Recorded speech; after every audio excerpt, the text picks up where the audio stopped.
Faites-vous des trésors dans le ciel, là où les mites et la rouille ne dévorent pas, où les voleurs ne percent pas les murs pour voler.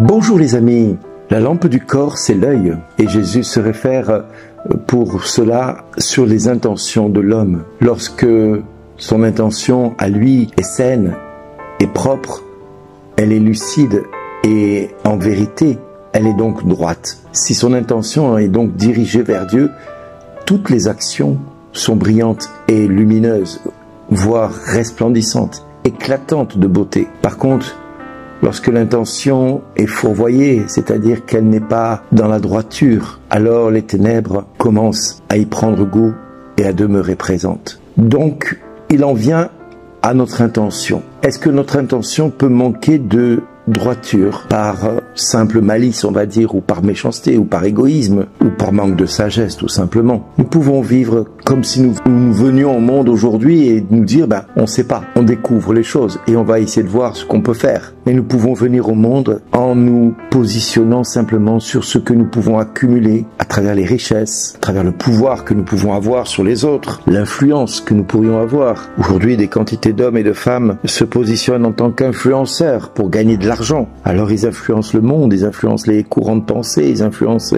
les idéologies. On appelle ça les lobbying aussi. Gagner de l'argent, acheter, vendre, posséder, jeter, avoir, accumuler, c'est, je dirais, le souci de beaucoup d'hommes et de femmes sur notre terre aujourd'hui. Nous voulons susciter l'admiration des autres aussi. Ça, c'est les hommes politiques qui veulent être séduisants, ils veulent à tout prix qu'on les reconnaisse, qu'on les identifie comme étant utiles et indispensables. On a besoin d'eux, on doit faire avec eux et pas sans eux, parce que si on commence à faire sans eux, ça veut dire qu'ils n'ont plus droit d'existence. Et quelque part, c'est leur moyen aussi à eux de gagner leur vie, de se rendre indispensables dans les décisions. Certains vont jusqu'à susciter, on va dire, l'intérêt et je dirais la cupidité, c'est-à-dire ils vont avoir des envies démesurées, des envies qui ne sont que l'expression de ce que le monde veut et enseigne en permanence. Alors nous pouvons nous tromper et nous pouvons souffrir de tout cela aussi. Nous pouvons aussi nous préoccuper des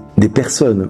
C'est ce qu'on appelle l'empathie ou la bienveillance. En tout cas, nous nous trompons et nous souffrons, nous chargeons des préoccupations et des déceptions que nous voulons bien quelque part rendre indissociables de notre quotidien si nous ne trouvons pas le bonheur là où nous le cherchons. Nous pouvons être complètement déçus, nous pouvons être complètement dans la frustration si on n'obtient pas ce que l'on veut. On parle de l'enfant roi, c'est-à-dire il est interdit d'interdire à l'enfant, même à la limite les parents sont au service de l'enfant, voire même l'esclave des enfants, si bien que l'enfant ne sait plus les limites du bien et du mal, ne connaissent plus ce qu'il aurait attribué en tant qu'enfant, et certains vont se comparer comme des petits démons, puisqu'ils vont faire ce qu'ils veulent, comme ils veulent, où ils veulent, et on a eu dans les années 70, un film qui s'appelait Le Jouet avec Pierre Richard. Il devenait le jouet d'un enfant capricieux parce que le père achetait tout, y compris un homme, pour qu'il devienne le jouet de son fils. Alors oui, nous voyons que quelque part, nous pouvons devenir et nous pouvons rechercher ce que nous projetons avec nos yeux, avec nos pensées, avec notre cœur. Et c'est pour ça que Jésus nous dit, faites-vous des trésors dans le ciel, là où les mites et la rouille ne dévorent pas, où les voleurs ne percent pas les murs pour voler. Le ciel, c'est là où les hommes se trouvent, c'est là où les bonnes actions se trouvent, c'est là où le Seigneur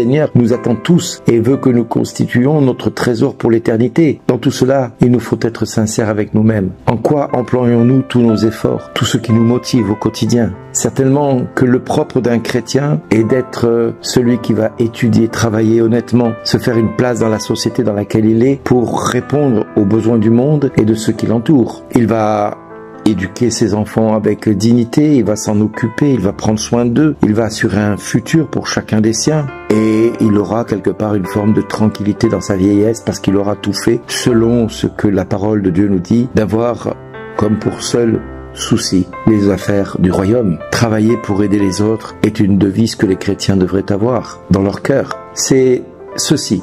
le propre du bon chrétien. Prendre soin des autres, rechercher l'intérêt des autres, veiller à l'intérêt des autres, tout donner pour que les autres soient mieux, même si pour cela nous oublions quelque part notre propre intérêt. Donc si ce que tu cherches est d'avoir chaque fois un petit peu plus, en plaçant ainsi ton cœur dans ses richesses, en oubliant toutes les bonnes actions que tu pourrais accomplir pour le royaume de Dieu et pour le salut des hommes, en oubliant que ici-bas nous sommes quelque part qu'en transition, de passage, et que nous préparons notre éternité dès maintenant, eh bien notre Seigneur nous demande que notre vie ne soit pas ténèbres mais qu'elle soit lumière, parce que notre vie est une ombre qui passe sur cette terre. Elle est appelée à disparaître en tant que telle, mais à laisser une empreinte, celle de l'amour de Dieu, manifestée par nos actes, par nos agissements, par nos paroles.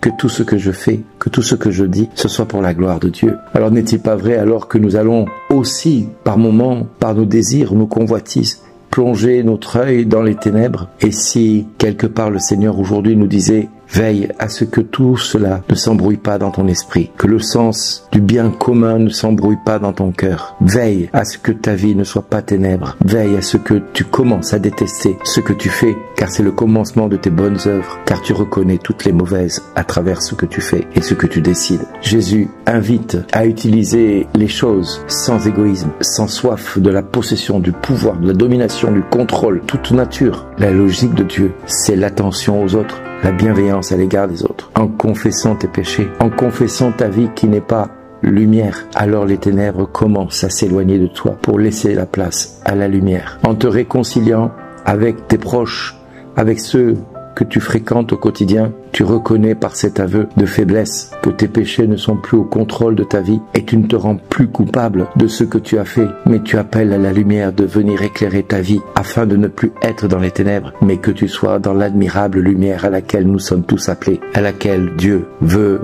pour chacun de nous, pour tous les hommes, pour toutes les femmes, pouvoir nous dire à chacun « Merci d'exister ».